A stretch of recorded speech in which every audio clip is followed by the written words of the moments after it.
Muy buenos días. Los convidamos a este webinar de estrategia bajo la incertidumbre. Nos acompañan grandes expositores. Vamos a comenzar. Quienes acompañan del estudio inglés Pinsent Masons. Tenemos con nosotros a John Woolley. Él es socio de Pinsent Masons, que es un estudio que se remonta de 1769, está presente en varios países, es especialista en proyectos y en montones de temas innovadores alrededor del mundo. También nos acompaña Bianca Depres. Ella también es abogada de Pinsent Masons y tiene interesantes temas para discutir con todos nosotros. Mark Wainwrigth, él es director global de Minería y Metales de Turner & Townsend, así que va a poder dar una mirada también más empresarial, más del mundo privado, y va a poder complementar todos estos temas que abordan el cambio climático. Y modera Juan Pablo Halpern, él es socio de Halpern Pino, estudio nacional chileno, especialista en proyectos y destacados en minería, energía e infraestructura. Los dejo con ustedes, con Juan Pablo, quien introducirá los temas de los diferentes paneles. Muchas gracias, Carola. Gracias por la presentación. Bueno, parto por agradecer a la revista Minería Chilena y a B2B Media Group por la organización de este webinar, y especialmente a Bianca Depres y a John Woolley por aceptar nuestra invitación a presentar en un tema tan importante como el rol de la minería en la economía circular. Es un honor compartir junto a tan distinguidos expertos. Bueno, el propósito de este webinar es discutir el alcance del concepto de economía circular y explorar el papel del sector minero en dicha economía. En la práctica, la economía circular propone asegurarse de que los materiales usados en los procesos productivos sean producidos de manera responsable, sean utilizados prolongando su uso durante el mayor tiempo posible a través de un diseño que considere un mayor reciclaje de insumos y la disposición inteligente de ellos. La presentación de Bianca y John nos planteará cuestiones fundamentales sobre los beneficios de diseñar de una manera sostenible y rentable plantas que busquen prolongar el ciclo de vida de faenas mineras. Su presentación expondrá las características de la economía circular y examinará el creciente interés de stakeholders y lenders en este concepto. La economía circular implica un cambio en la forma en que hoy se piensan los procesos mineros, y en consecuencia significa un cambio en la forma en que se diseñan las nuevas plantas mineras, ya sea para proyectos Greenfield o Brownfield. Nuestra oficina, Halpern Pino, está comprometida con el desarrollo sostenible, y al organizar este webinar junto a Turner & Townsend y Minería Chilena, queremos contribuir a esta conversación. Hoy queremos conversar del cambio en el enfoque que hay que darle al diseño de los proyectos, para mañana, en el segundo día del webinar, comentar acerca del cambio de enfoque en el diseño de los contratos para su construcción. Sin más, ahora desde Londres les dejo con Bianca Depres y John Woolley. John, you have the word. Thank you very much, Juan Pablo, thank you very much. Hello, everybody. We're very pleased to be with you today to talk about the circular economy in mining. My name is John Woolley, and I'm a partner in the Energy and Infrastructure practice at Pinsent Masons in London, UK. I'm presenting to you today with my colleague Bianca Depres, who's a key member of our mining team in London. Next slide, please. We wanted to start by telling you a little bit about our firm. We are an international full-service commercial law firm with a network of 27 locations across the globe. Next slide, please. We're market leading in each of our 5 global sectors, which are energy, financial services, infrastructure, real estate, and technology, science, and industry. Next slide, please. And as part of our energy practice, we have a substantial mining practice. We advise across the full mining life cycle, from investment and funding to exploration, development, operations and closure. We regularly advise on formation of joint ventures and other investment models, corporate and asset acquisitions, construction, sales, capital markets, and also IPOs and fundraisings at various stages of the mining life cycle. We have extensive knowledge of mining legislation in a number of key regions. Our mining team includes dual qualified lawyers, fluent in English, French, Spanish, Chinese, and Arabic. We have privileged relationships with local council in all key mining jurisdictions and are capable of managing transactions and litigation in relation to a range of mining activities internationally. And on the next two slides, we've included some examples of our recent mining experience. And lastly, just wanted to show you some pictures of key members of our mining team around the globe. Next slide, please.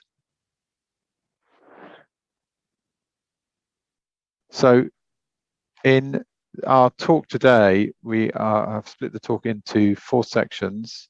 The first section, Bianca is going to tell us about the circular economy.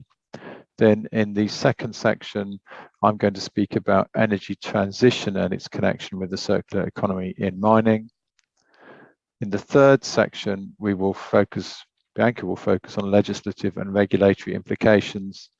And then in the fourth section, I will talk about the way the mining industry is beginning to address the challenge of the circular economy. So without further ado, I'm going to hand over to you, Bianca, to take us through section 1.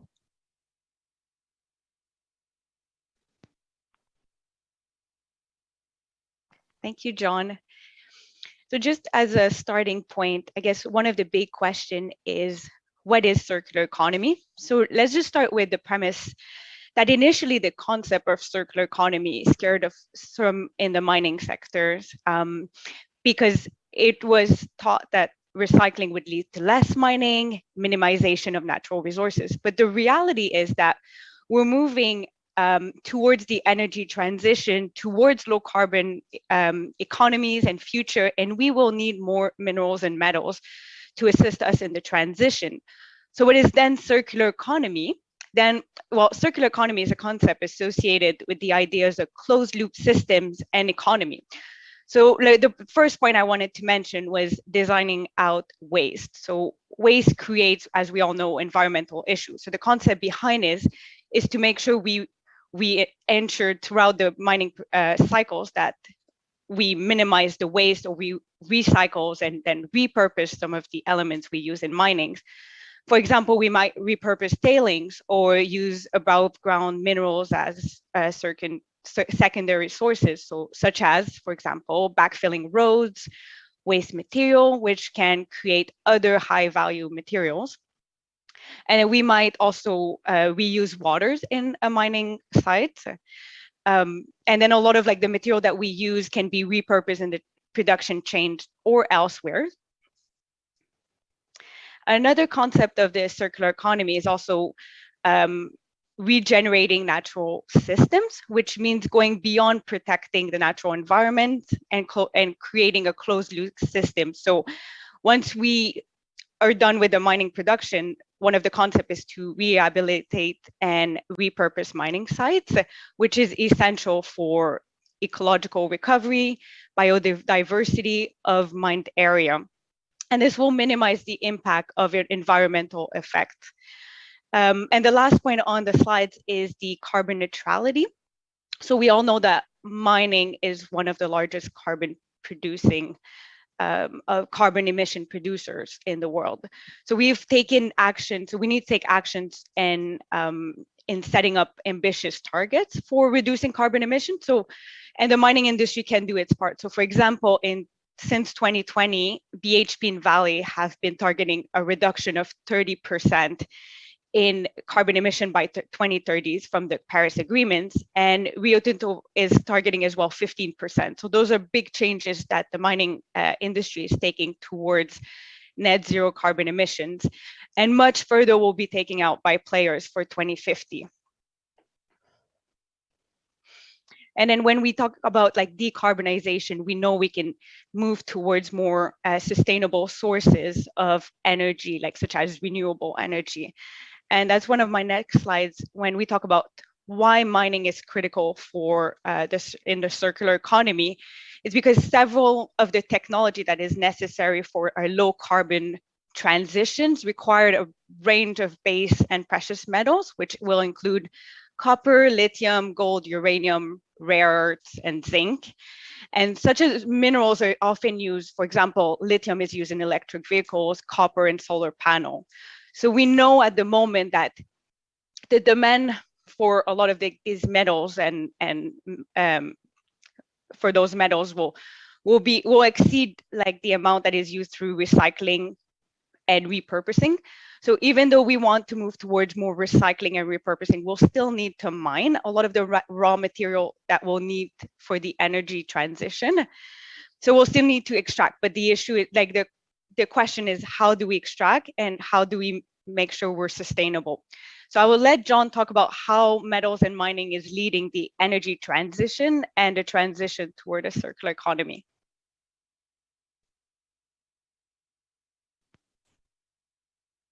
Thanks very much, Bianca.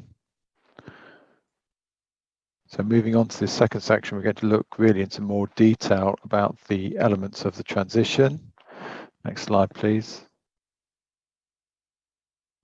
And we've split this section down into 4 constituent parts. Firstly, going to look at the background context of a mining super cycle. Then we're going to look at some detail at the way critical minerals will contribute, form a key part of the clean energy transition. Then how we're going to maximize efficiencies or potential to maximize efficiencies in the mining process. And this section will end with a look at the role of recycled mined materials. Next slide, please. Thank you. So turning firstly to the mining super cycle, there's no agreed definition of a super cycle. It's been commonly used to describe a period where commodity prices rise above their long-term trend for between 10 and 35 years. Commodity price super cycles they're typically triggered by some sort of structural boost to demand that is large enough to move the needle at a global level and to which supply is slow to respond. The super cycle has long been due, as this graph illustrates, and many commentators have predicted that we are now in the early stages of the next super cycle. The winners in this super cycle will be those industrial metals needed to electrify society. We mentioned cobalt, lithium, copper, and nickel particularly in this regard. Next slide, please. And then the one after that, yeah, thank you. So mining, as we're saying, is key to the energy transition. So here we look at non-ferrous metals, including copper, cobalt, lead, zinc, nickel, and lithium, which represent the building blocks of every climate technology, including batteries, clean mobility, energy efficient buildings, solar panels, and wind turbines. Many of the minor metals used in wind and solar power and batteries currently do not have large, reliable markets, and so production will have to be increased substantially to meet the projected future demand. Thrifting and substitution is not really an option, as this risks derailing the energy transition. So as a result, demand for critical minerals is set to soar over the next 2 decades. As the world pursues net zero goals, overall requirements rise by as much as 6 times, but individual minerals led by lithium rise even faster. The demand will be driven by the requirements of each specific clean energy technology. For example, copper and molybdenum are used in a range of technologies, while other minerals, such as graphite and lithium, may be required only for battery storage applications. As a result, technical change and the uptake of clean technologies is going to have a significant influence on mineral consumption and demand. Today's revenue from coal production is 10 times larger than from energy transition materials.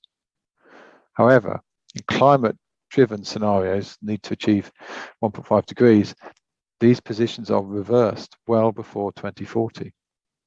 Next slide, please.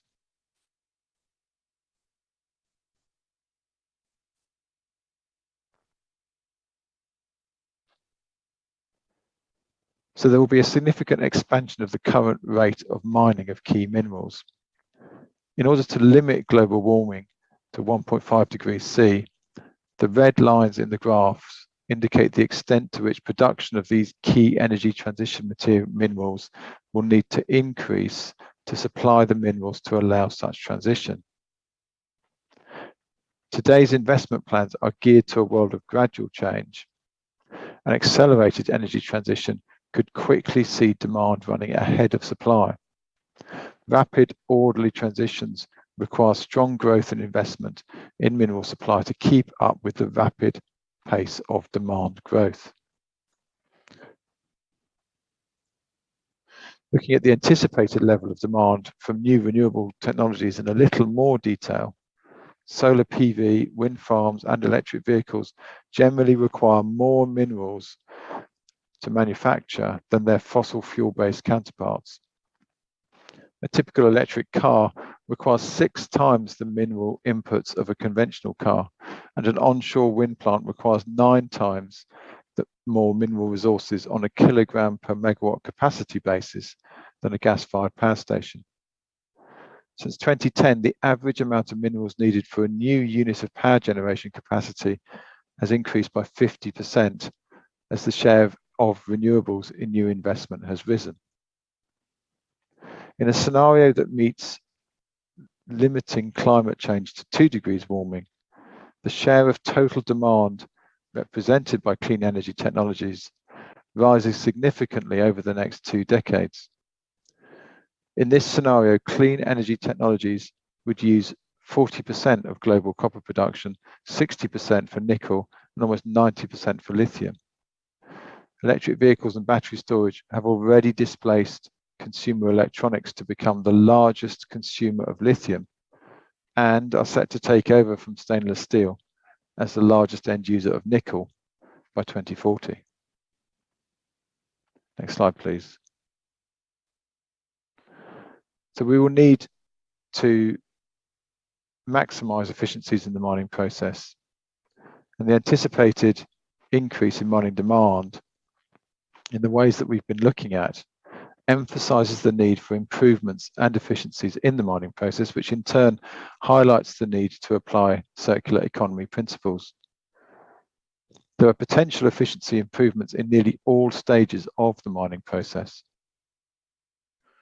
Next slide, please. Opportunities to apply the circular economy principles to the mining sector could include improving water and material reuse, maximizing reuse of waste and byproducts, collaborating with the manufacturing sector, and making better marking of materials for subsequent reuse and recycling. Turning to the potential role for recycling, a strong transition towards recycling and circularity will require some fundamental changes, including appropriate infrastructure, legislation, and favorable economics. The aim must be to optimize the total material cycle from mining to manufacturing, including the reuse and recycling of any waste streams arising in the mining process. The circular economy also emphasizes the importance of closed-loop systems, as Bianca's been saying, which reduce the need for the extraction and processing of new resources. Next slide, please. And recycling will have a role to play in meeting future demand. These graphs show the likely contribution from used, spent lithium batteries from electric vehicles to reducing primary demand. Again, the scenario is that required to meet 1.5 degrees, or to limit warming to 1.5 degrees. Recycling relieves the pressure on primary supply. For bulk metals, recycling practices are already well established. But this is not yet the case for many energy transition metals, including lithium. Emerging waste streams from clean energy technologies can change this picture. The amount of used, spent electric vehicle batteries reaching the end of their first life is expected to surge after 2030, at a moment of continued rapid growth in mineral demand. But recycling will not eliminate the need for continued investment in new supply to meet climate goals. However, it is estimated that by 2040, recycled quantities of copper, lithium, nickel and cobalt from used batteries could reduce combined primary supply requirements for these minerals by around 10%. But recycling is decades away from becoming a complete source of materials. Recycling of nearly all mine materials, in fact, is not going to result in the extinction of the mining industry. So that comes to the end of the second section, and I'm now going to hand back to Bianca to look at the legislative and regulatory implications in section 3. Thank you, John. So we thought we would start by looking at the legislative and regulatory framework that's currently in place. So when we look at the regulatory side of the circular economy in a mining context, the first items that we think about is the Paris Agreement. So as a general starting point in the Paris Agreement, the circular economy concept is crucial to meet the Paris Agreement climate goal.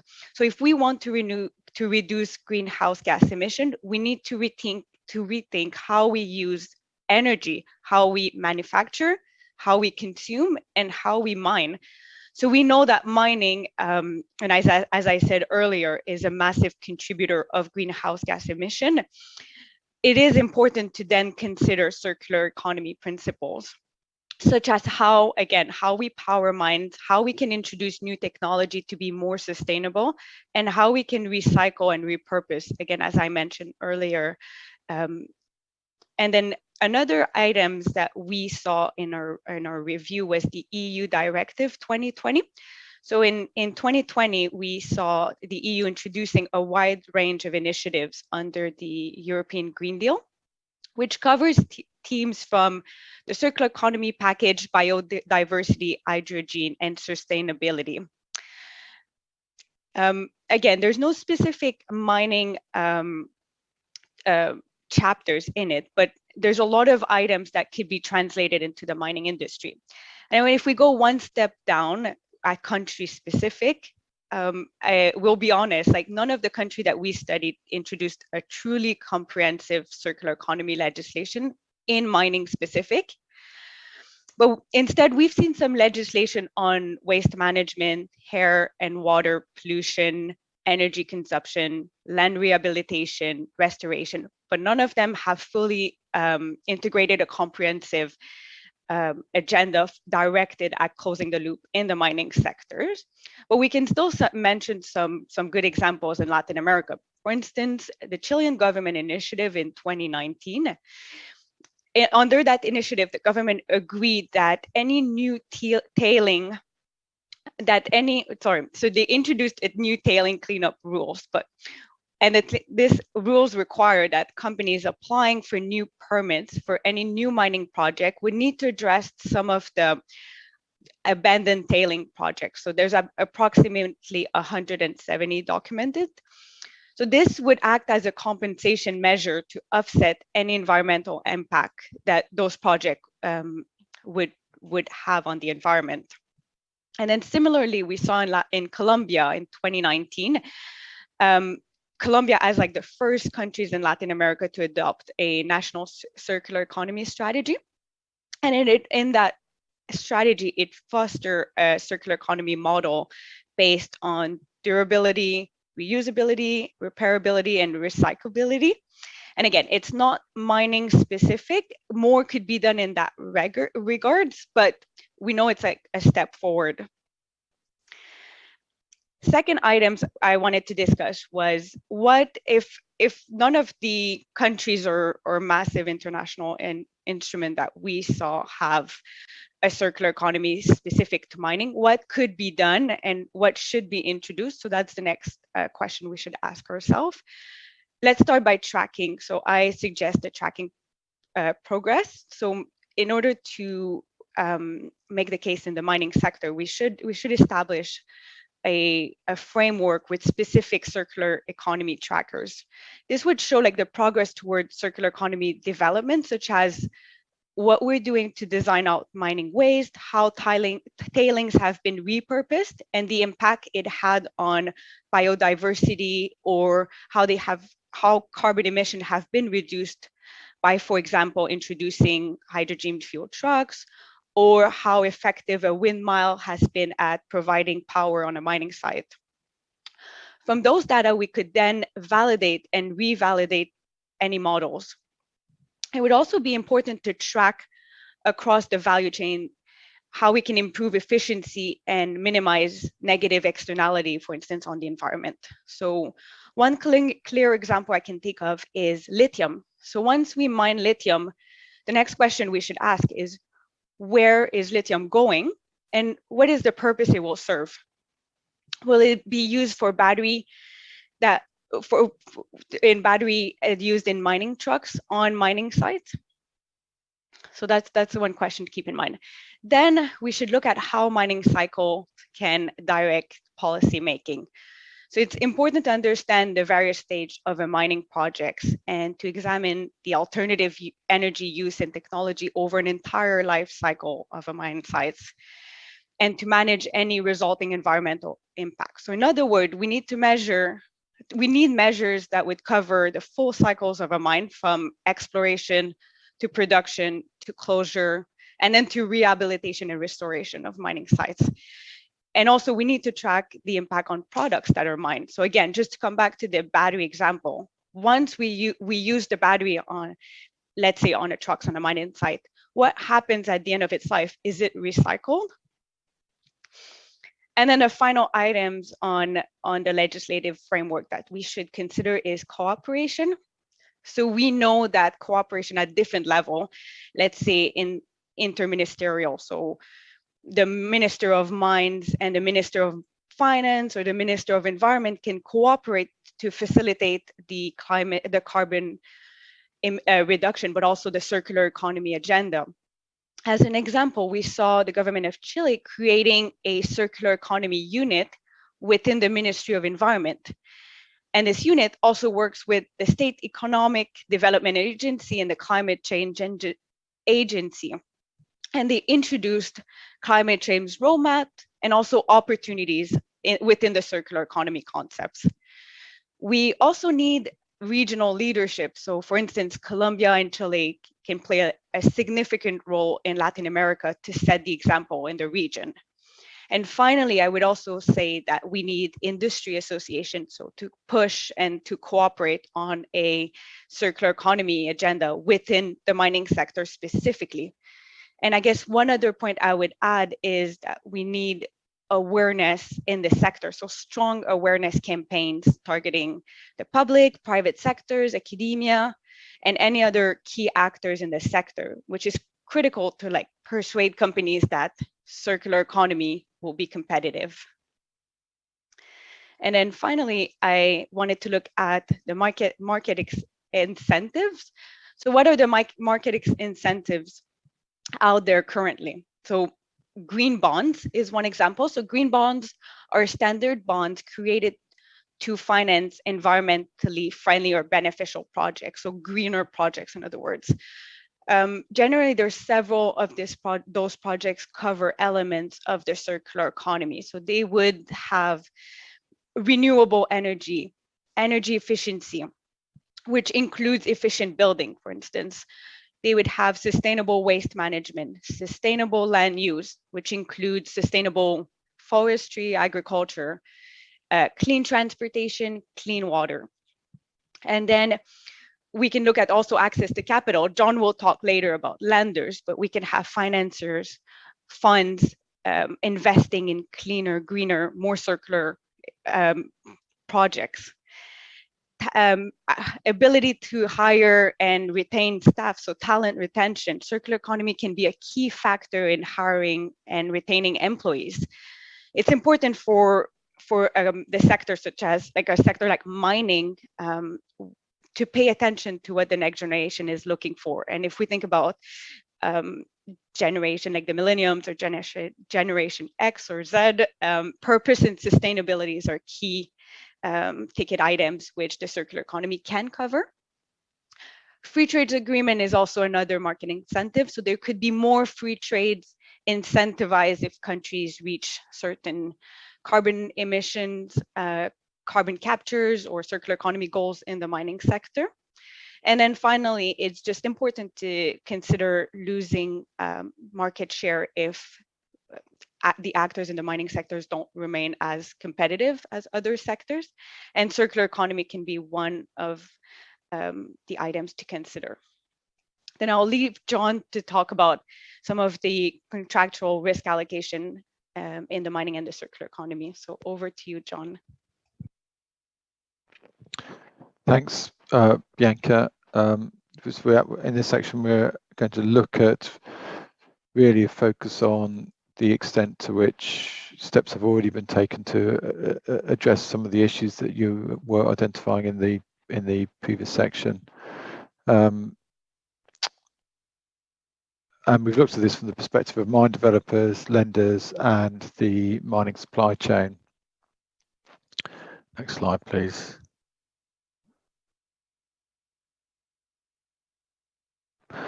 So looking first at mine developers are taking actions with a focus on low carbon and sustainability and on minimizing the impact of biodiversity. In South America, such actions do of course need to be understood in the context of an industry that has faced significant challenges. Recently, these have included the disaster at Vale's mine at Brumadinho in Brazil. The industry does, however, have significant aspirations to identify and apply best practice, and we're going to look at what mining best practice looks like. Next slide, please. Good example is Rio Tinto's Diavik diamond mine in Canada. Carbon associated with this mine is significantly reduced as the mine operates the world's largest wind diesel hybrid power facility and is the global leader in cold climate renewable energy. The mine has wind turbines with a 9 megawatt capacity. At peak, these have supplied half of the mine's energy needs and have significantly reduced the use of diesel. Diavik also sets a good bar for sustainability.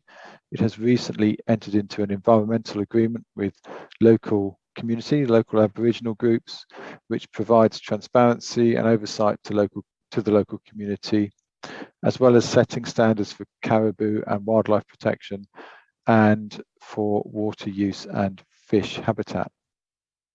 Next slide, please. In the increasing drive to low carbon, we see many of the large mining conglomerates engaging with their supply chains to align themselves with carbon reduction at other stages of the supply chain. These low carbon practices and initiatives are also being pushed from the customer side due to the customers being expected to reduce their own carbon emissions. In December 2020, by way of example, Rio Tinto signed a memorandum with Nippon Steel, Japan's largest steel producer, to jointly explore technologies to transition to a low carbon emissions steel value chain, focusing on the use of hydrogen at Nippon's steelmaking facility and hopefully in Rio Tinto's mining operations. Another example is Anglo American's commitment to sourcing 100% clean power for all of their operations through the procurement or development of renewable energy supply. This includes developing integrated green hydrogen production at major open cast mines. Next slide, please. When it comes to biodiversity, miners' commitments are perhaps a little more generic. Rio Tinto are committed to minimizing risks and impacts within with the ambition of achieving no further net loss. Schemes such as the Proteus partnership with the United Nations are aimed at the moment at improving access to biodiversity data. And in the past 2 years, entities such as Rio Tinto have clearly increased their commitment to biodiversity protection to the extent that they have set up independently reviewed monitoring programs for key sites. It does appear that regulatory and contractual commitment to preventing further biodiversity loss currently does remain some way behind expected commitments to carbon reduction. This is another area which we might expect to change in the time ahead. Looking secondly at the position of the lenders, it could be said that the environmental, social and governmental mining finance is to some extent in its infancy. The key challenge is the absence of a uniform or codified set of behaviours which companies are assessed against. There are, of course, however, as noted in this slide, some key principles that you are likely to be familiar with regard to conditioning the provision of financing in the mining sector. Whilst for some years lenders have imposed upon mine developers certain requirements in relation to sustainability, there is very little, if any, loan conditions regarding the linking of the provision of finance to the furthering of the circular economy. Next slide, please. Some recent developments in this area, though, have included Newmont's recent $3 billion credit facility, which involved pricing adjustments linked directly to their ESG performance. Sustainability performance is to be measured under the facility through independent ratings published by rating agencies, including, I think, MSCI and S&P. Another example is following COP26, the fact that we are seeing lenders such as Standard Chartered stopping their financing of companies that are expanding in thermal coal, which will obviously have a direct impact on the mining sector. There are also a number of future conditions that lenders are contemplating, but which we've yet to see widely adopted. These include loan conditions that are directly linked to waste treatment optimization, management of inputs such as energy and water, performance requirements on waste generation and emissions, and other potential differentiators. Next slide, please. Turning lastly to the mining supply chain, the manufacturers and other entities involved here will often themselves, of course, be facing commitments to engage with the circular economy at their respective stages in the supply chain. There are many areas in relation to which work to increase sustainability and decarbonisation can take place here. And this is likely to require a significant increase in the collaboration within the mining industry. Next slide, please. By way of an example, and back to haul trucks, those at Fortescue mine sites account for approximately 26% of Fortescue's Scope 1 operational emissions, and that's over 500,000 tonnes of CO2 emissions in 2021. In Fortescue's view, decarbonising the mining fleet is one of the biggest challenges facing the industry. While electric vehicles are now readily available for passenger and domestic consumers, there are currently no large-scale economic or technologically viable vehicles available for mine haulage operations. There is, of course, scope for this to change, and Fortescue have themselves been experimenting with converting trucks to run on hydrogen with promising results. This is clearly an opportunity for the supply chain. So finally, turning to some concluding thoughts. There's going to be significant change within the mining industry over the next decades. This is likely to be pushed forwards by both regulatory forces and social pressures. Low carbon solutions, including a transition to hydrogen-powered equipment, will assist mining companies moving towards net zero. prices for commodities may start to be driven by ESG type factors, with preferential access to capital perhaps given to those who mine in a sustainable and circular fashion. The industry may also see more entities which operate a fully integrated approach. We're already seeing companies such as Apple, Tesla, and BMW who are operating closed loops for their products, and we're starting to see mining companies becoming more involved with this. There will, however, need to be collaboration across the board at government, market, and company level. There may also need to be a pre-competitive space for the mining industry to collaborate on a level which pushes forward the whole industry. So with that, I hope that we've given you some insight into the connection between the circular economy and mining. That ends our presentation, but we will be pleased to take any questions. Thank you very much. Thank you, John, for this wonderful presentation. Very interesting. Well, I have many questions, but before going to the questions, I will ask Mark for his remarks and comments on this presentation and the importance of the circular economy. Mark, I will translate it before you start. Muchas gracias por tu presentación, John, Bianca, muy interesante.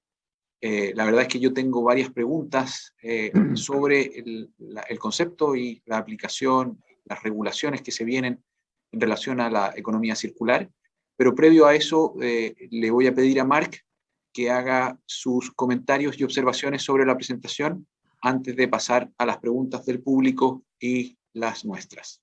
Mark, please. Hello, everybody. I'm going to be fairly brief. I haven't got slides. Just want to make some comments, really extracting some of the themes that came out of the presentation you've just seen. I've made some notes. I think really for you as miners or as those interested in the circular economy going into mining, there's probably 4 or 5 areas of focus. Then I would briefly just like to talk about some of the obstacles that you will face, and then maybe in a more practical approach into how you set about getting the targets that in place and actually operational. So it's clear that the supply chain or the raw materials input has got a huge role to play here, and collaboration was a term used a lot. I think collaboration is one side of the equation, and colleagues from Pinsent Mason will know how important writing up a contract with those kinds of targets in. But do want to stress that management of the design EPCMs, the design engineers, to give you that ability to hit some of the targets that you'll set is really important. So there's an emphasis on you as an owner or a developer to really manage the contracts that are set up with the circular economy targets in mind. Moving on, once the design or the build of a new mine or an expansion is in place and into production, I think then the expertise of the mines in terms of its advanced planning techniques, in terms of maximizing strip ratios, overhead burden minimization and the like, is really in the wheelhouse or in the capability of the mine itself. Use of product, which has got a knock-on effect in terms of recycling ability. It's a tricky one because it's like Scope 3 emissions.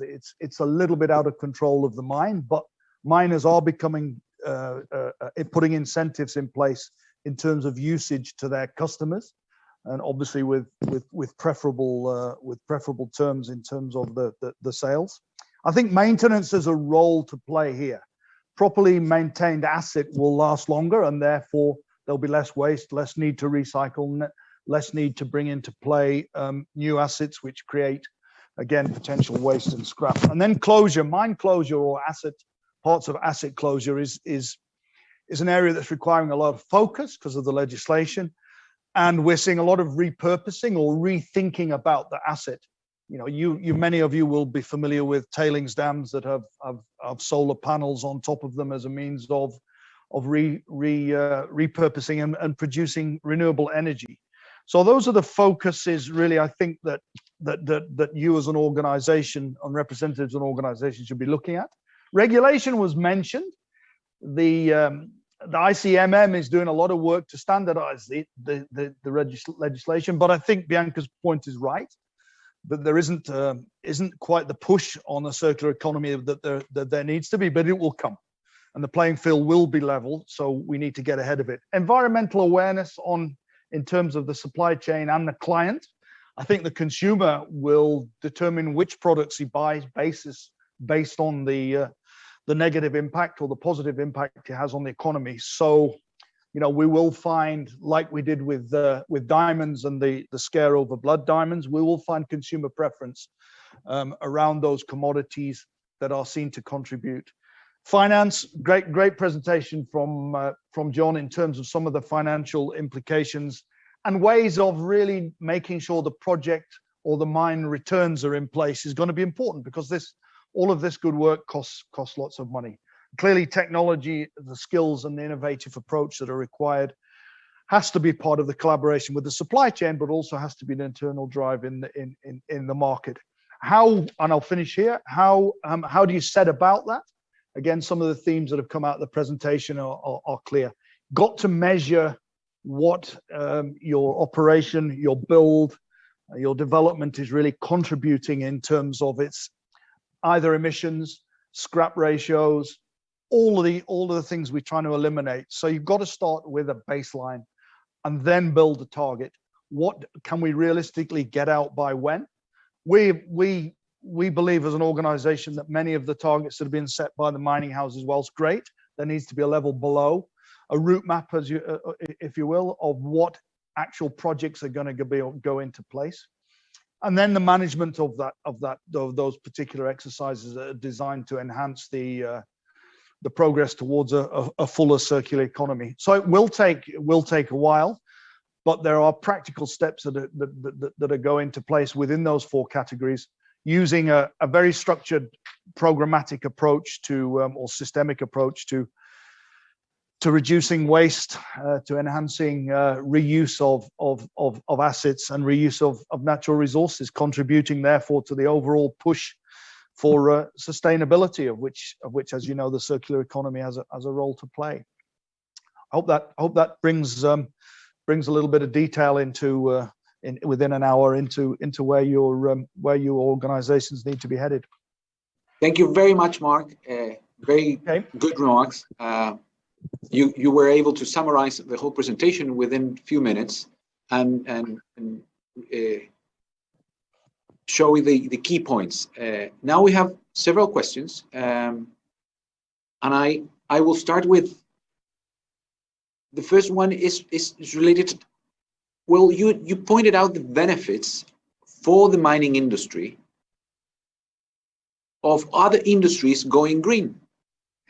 Los beneficios para la industria minera de que las otras industrias estén utilizando productos o estén desarrollando productos más verdes. The mining industry will certainly benefit from Tesla and other industries like the electric cars. But those industries that are purchasing the products of the mining industry are demanding any circular economy oriented projects, or are they pushing for more circular economic mining like governments can do? Are the public, the consumers of the mining industry, pushing the mining industry to a more green economy or circular economy? Bianca, John? I would say so, Juan. Definitely consumers, investors, and stakeholders are definitely demanding. If you look at, you mentioned Tesla, so why would you go buy an electric car? It's because you know it's beneficial for the environment. Like there might be a more a faster car or a better designed car out there, but you'll go with the Tesla because you know it's like better for the environment, like greener. So that's one example. And then John mentioned other funds that have divested from coal and instead invested in more greener projects. So we'll definitely see more consumers pushing or towards greener or like more circular economy, so closing the loop. And I just add to that the level of engagement from consumers, lenders, and corporates is undergoing a step change and is about to undergo another step change. Tesla's an interesting example, but perhaps an even more interesting example would be Volkswagen, who obviously have just been through a total disaster with Dieselgate.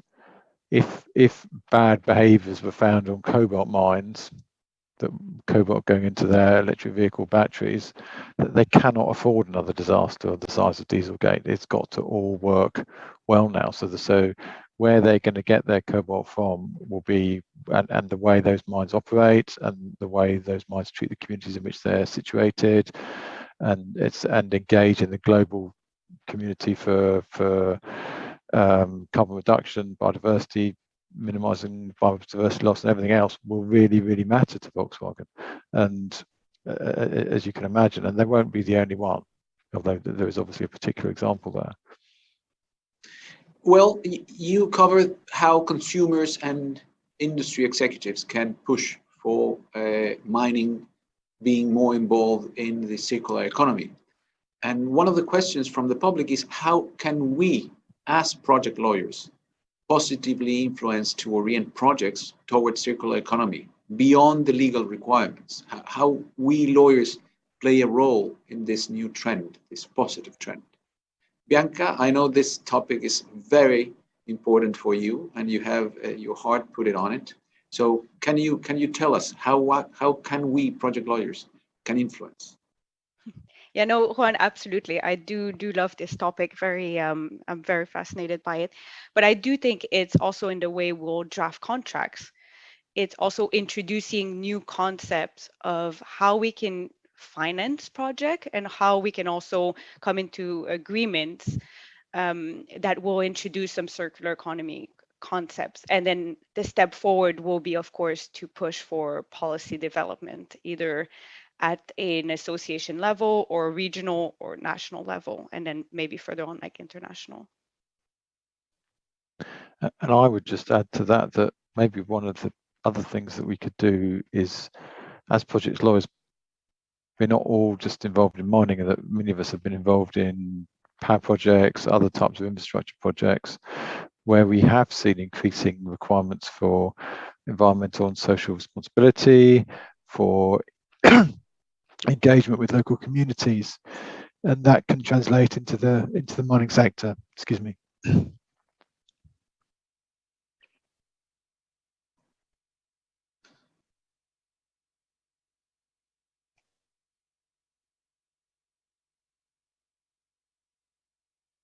Go on.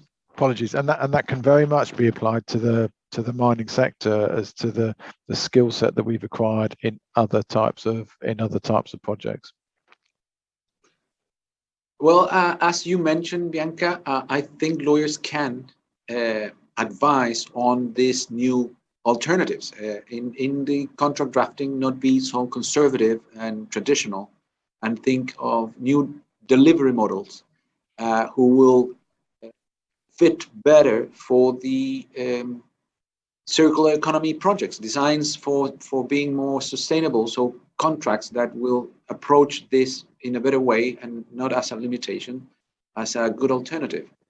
One of the questions is related to the benefits and the cost for the mining companies, and primarily Chilean mining companies. And it says, well, do you think that in first stage or at all, the cost, what are the costs for the Chilean mining companies to implement circular economy, make it more sustainable or recycle in their processes? Do you have experience of the cost being higher or being lower? Which are the gains in the short terms or in the long term? Well, there's clearly an initial outlay in the need to either convert existing equipment or buy new machinery, etc. if we think about carbon reduction alone. But then, of course, don't forget that over the medium term, if you're using renewables or renewables and storage to provide a substantial amount of energy at a mining facility, it now ought to be possible to buy that kit that over the medium term will provide savings rather than additional costs, although obviously the initial outlay would need to be financed.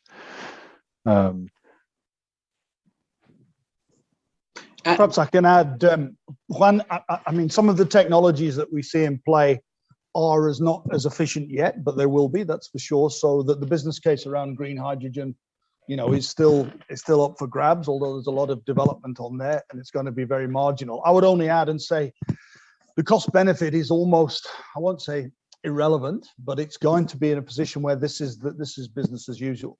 You know, there's going to be such pressures, even on big corporations, from either consumers, lenders, society at large, that this is a given. So the economic case has got to be balanced against the reputational case of the miners, because ultimately, over a lot longer, you know, their business is being threatened. So it's not a shall we or shan't we do this? It's how quick are we going to do it, and how well are we going to do it? Thank you, Mark.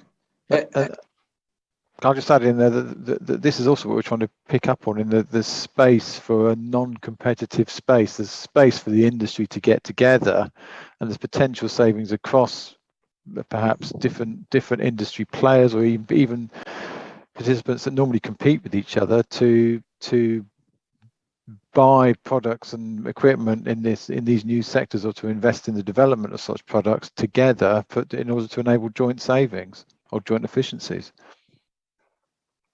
And Mark, John, do you think that this trend will create more projects, less projects more sustainable will mean less projects in the future? The industry going green needs more commodities, more mining materials will create more projects for the mining industry, or business as usual, the pipeline will be the same with or without the circular economy? No, sorry, John, there's some of the statistics are showing that we've got to produce, as the world of mining, we've got to produce in the next, I think, 10 years, what's been produced in the last 200 years in terms of copper. Lithium will be a critical deficit. So there's going to be massive expansion in the green focused commodities. And I think something that's often forgotten is in the case of renewable energy, wind turbines are made from steel. How do we make steel? You make steel through the usage of carbon producing raw materials. So not only are the new commodities got to be in demand, but to produce renewable energy in whatever format is going to require those commodities that are perhaps not seen in such a good light by the wider market. As middle class urbanization continues, demand for steel continues, it's going to require upskilling in uptake in those commodities as well. So the picture is one of demand across the entire range, but clearly focused on lithium, copper, nickel, etc., cobalt. Yeah, I couldn't agree more. I mean, some of the, one of the figures that always sticks in my mind here in the UK is that in order to go down this net zero path, we have got to double the power generating capacity of the country. So that means substantial increase, not just in power stations, but in transmission lines, distribution lines, etc., to be able to do that before you even get to battery storage, batteries, electric vehicles, and everything else. So all of that doubling includes a huge amount of raw materials for the equipment that will be involved. That's just the UK. So there's a huge expansion of much mining in these areas going ahead. I don't know. Obviously, there's a decline in coal mining that associated with it. Whether I don't know whether, Mark, you've got any sense as to whether they balance each other out, or whether we end up with a bigger mining sense overall. Yeah, with coal, I think it'll all be about technology to change the complexity of the coal, or the sulfur content of the coal. And yes, there is a move to pull away from it, but then there's a new coal mine being set up in the north of England, I see. So and Glencore has just bought out Cerrejón in Colombia. So it sees a future for coal, but there has to be change, because the sovereign wealth funds are not happy. So but yeah, there will be probably a balance out, as you say, John, in the end. But it certainly isn't dead. Hence the COP26 slightly more tentative measures towards coal. Tengo dos preguntas, una para Bianca y otra para John. I will start with John, and I will leave Bianca for the last, but not least. For John, well, one question is, do you think the new government measures on greener mining will motivate countries that currently do not consider mining as a friendly activity to consider it as friendly? And demand for raw material is increasing, so countries that are not putting their eyes on money on mining will start doing it? They should do, because those measures are all about making mining fit better within its relevant communities and making it, improving the way in which mines operate in the world in which they're situated. So I would very much hope so. Thank you. And the last question, Bianca, you mentioned, well, you and John mentioned several during the presentation, but can you summarize what are the most common business models that mining companies are using for circular economy right now? Yeah, Juan, I guess it's a good question. There are quite a few, but just as I mentioned during the presentation, repurposing tailing is a good example. Rehabilitating mining sites. Once you finish mining, you have to bring back biodiversity, the ecosystem, the fauna, and the plants that were originally on the sites. Hydrogen fueled trucks, that's a good example. Being more sustainable in the way we mine. So we'll see more of that. Thank you very much, Bianca. Thank you, John. Thank you, Mark. This was a very interesting webinar. I think there are many questions still to be asked, but we can continue with the subject further on, and probably will be more trending in this year and the next. Muchas gracias a los presentadores. Muchas gracias, Bianca, John, Mark. La verdad es que la presentación fue muy interesante. Seguramente tendremos más de este tipo de conversaciones este año y en los años que siguen. Le quiero agradecer nuevamente a la revista Minería Chilena y a B2B Media Group por la organización del webinar. Decirles a los asistentes que esta presentación va a estar disponible en la plataforma de Minería Chilena y va a estar acompañada de artículos y entrevistas a los presentadores que van a seguir complementando este tema y el tema que trataremos mañana. So, thank you very much. Good morning in Chile. Good afternoon in London. And I don't know, Mark, where you are, probably in South Africa. I think, I don't know, it's morning or afternoon. Thank you very much and see you soon. Gracias.